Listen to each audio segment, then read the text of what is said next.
In today's video, we're going to be diving into when to expect your peak fall foliage in 2024. Now, we've done these videos before. We've revamped it with our trilogy maps, which of course you can find in the description down below. And they look a lot more stunning than ever. So I'm very excited to be presenting this video to you guys. Be sure to check out Prestige Weather in the description and pinned comment down below, where we are doing a 99-cent first month free trial. That's a killer deal, of course.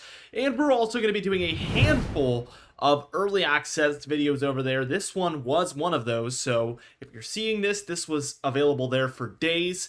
We have the first snowfall up there now, and we have many more on the way, including the next winter forecast, the next fall forecast that will be available in there early. So if you want to gain access to all of those things, be sure to check out the link in the description and pinned comment down below and join today for only 99 cents if you use code DIRECT at checkout.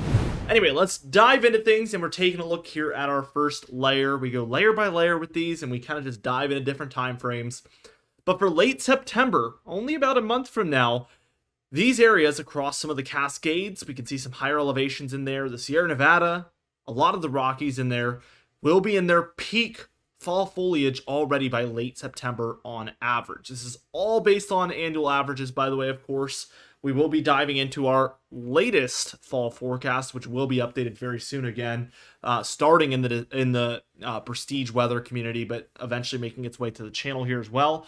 Let's go ahead and add our next layer here, because not a lot of populated areas are in here. Maybe Denver's kind of fringe in there, but definitely for this next one, Denver's in there. This is going to be your early October timeframe here in the cherry red area.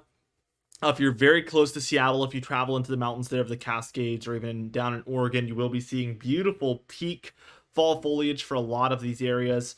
Same story for Denver. Almost the entirety of Wyoming. Well, it is the entirety of Wyoming, basically. I can see like a little couple of pixels in there where it's not, but almost the entirety there of Wyoming, a majority of Colorado, a vast majority of Idaho and Montana there.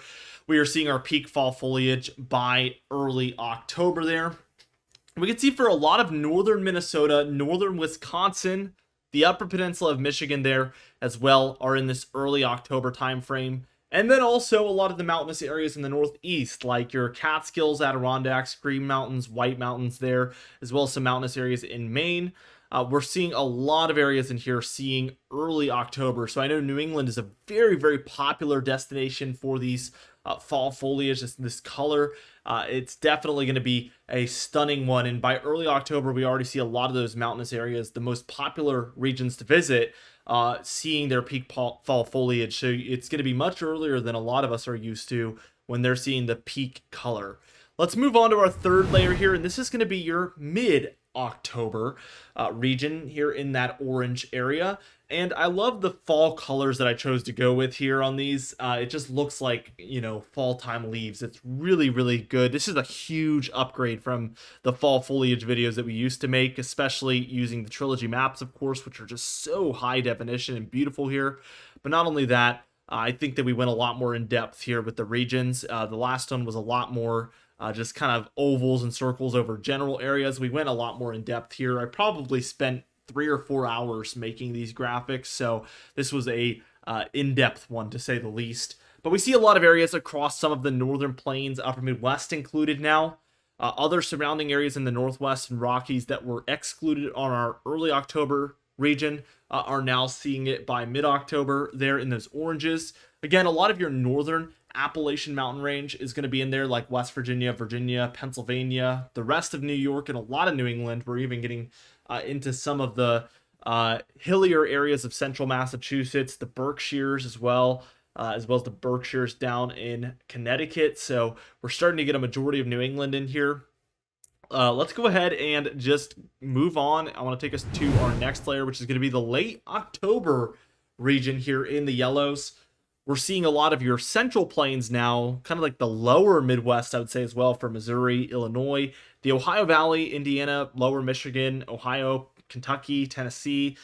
The rest of the Appalachian Mountain Range all the way down to Georgia, I would say, is in this as well. other areas in the Smoky Mountains like Tennessee and North Carolina involved here. Virginia, even into the central regions of Virginia, getting close to Richmond there by late October timeframe.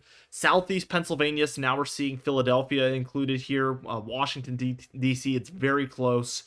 New York City is right on the edge as well. We see Boston involved. So we're starting to get some more populated areas included here. We still have a lot of our southern friends to go, so stay tuned with us. We're going to continue to break this down. Let's head on to our next layer. It's going to be layer number 5, believe it or not. And I know some areas here in the southwest and the central states it's hard to see, but we will see on the next frame. It'll make it easier to see here. But this is the early November region here in this tan area, and we see a lot of Oklahoma, Arkansas, the kind of northern Gulf states, I would say, so like northern Mississippi, northern Alabama, northern Georgia, as well as areas across the southeast like central South Carolina, a lot of central North Carolina there, and then in through most of Virginia here. I'd say my neck of the woods, like southeast Virginia, is the last area to go, where we have to wait until the next frame here, which we will reveal right now. And this is the mid-November area, so approximately pretty close to, I would say, the 10th to 20th of November timeframe in these browns. The tans being about the 1st through the 10th of November is really when you're pinpointing that. Texas, we're seeing kind of surrounding areas around that Dallas-Fort Worth area involved. We're almost seeing Dallas in there. A lot of California, the Valley, we're seeing that as well. We're seeing areas across northern Louisiana.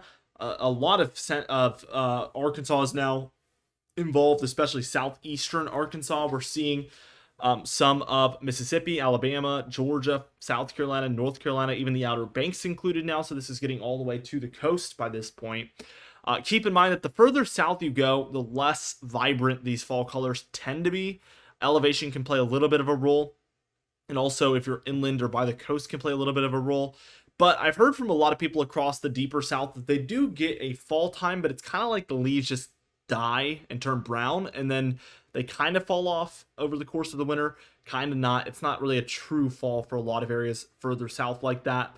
We do have a final layer here, and this one's going to be your late November layer. We see a lot of the southwest getting involved now, unless you're in the very middle of the desert there. We do see that areas throughout central Texas getting involved, southern Louisiana, coastal areas of Mississippi and Alabama, as well as plenty of Florida, southern Georgia, as well as eastern Florida or eastern Georgia there, coastal South Carolina. So these are very, very warm areas like coastal South Carolina, coastal Georgia, are very, very beautiful areas of the country. But you have a lot of live oaks there. You have a lot of, pine trees. I would say that their biggest fall time tree that they have there is probably a lot of red oaks, still a lot of other types of oaks as well, like white oaks and red oaks. But there is a lot that do not lose their leaves. So it definitely depends on where you're at and what kind of trees are around. Like Florida, you're going to see a lot of palm trees, which obviously aren't going to lose anything. So it really, really depends. And those leaves that do change, again, it is going to be more of like a brown dead leaf type of foliage instead of that softer, less crunchy, obviously, red, yellows, and oranges that we can get further north oftentimes. So there is a big difference in what fall looks like for these areas. And what's interesting is these colors kind of reflect that. That's kind of what I wanted to go for. So, you see the yellows, oranges, reds, and deep reds there in these areas that do get that kind of softer, very vibrant fall time. And I went with like the tans and the browns for areas that see tan and brown leaves. So it almost reflects the type of colors you might see overhead, depending on where you're at. I think I did a wonderful job. I know I'm like tooting my own horn here a lot, but I really just think this is a very beautiful map overall. Whether I created it or somebody else, I would probably feel that way. So I must say. And then these gray areas here where we see on screen now, like portions of the desert there in California and Arizona, areas of southern Texas, southern Louisiana, and southern Florida, may not have a fall time at all. They might just hold on to the leaves year round, even on trees that typically would have a fall time. It's just so warm there, even through the winter, that it doesn't even really happen for some of these areas. So keep that in mind. Now, there is some variables at play, lower temperatures. The precipitation can play a role for sure in how early or how late this fall foliage occurs. So let's go through our most up-to-date fall forecast. And firstly, here is that precipitation forecast. And we do expect above average along the Gulf and along the southeast, mostly from tropical activity. So keep that in mind. Probably would be below average without that. I think that overall, this is going to have a neutral effect. I don't think it's going to affect the fall time too much. But these below average precipitation areas like Texas, New Mexico, Oklahoma, Arkansas, southern Missouri there, Tennessee, the northern Gulf states, and some of the Smoky Mountains, this could influence the fall time, could bring us a little bit of an early foliage. Definitely a factor there, as well as the Southwest. I think that could play a role also. Above average overall for the Northwest, which again doesn't impact things as much as the below average would. Temperature certainly plays a role, so let's look at it. Warmer in the Southwest and South Central could make things come a little bit later, of course, as they don't see those cold nighttime temperatures that typically play a role in changing those leaves over. Of course, the sun, a mountain sun angle does play a role also, but also the temperature is part of what causes those leaves to change. So this kind of warmer area could see a little bit later of a fall. And this colder area, which is a lot of the Northwest, North Central, Northeast here, and even some of the Southeast, if you're in the northern portions of those areas, are going to be below average. And I think that could bring a little bit of a cooler fall foliage as well. So definitely things to pay attention to, things that could change the timing compared to those averages that we just looked at. Going to be very interesting to track. Again, I will be making another fall forecast very soon, the final one here, right before September starts. That is going to be available in our community in Prestige Weather very, very soon, among other videos here coming up very soon. So be sure to check out Prestige Weather, again, in the description and pinned comment down below. Don't forget to use code DIRECT for that 99 cents on your first month. It's a killer deal, and you can try it out, cancel at any time. So definitely something you should check out. We do upload every single day, so be sure to subscribe. You can even hit the bell icon for daily notifications when we upload so you never miss one. Be sure to like the video if you did enjoy it, leave a comment down below, and I'll see you guys in the next video.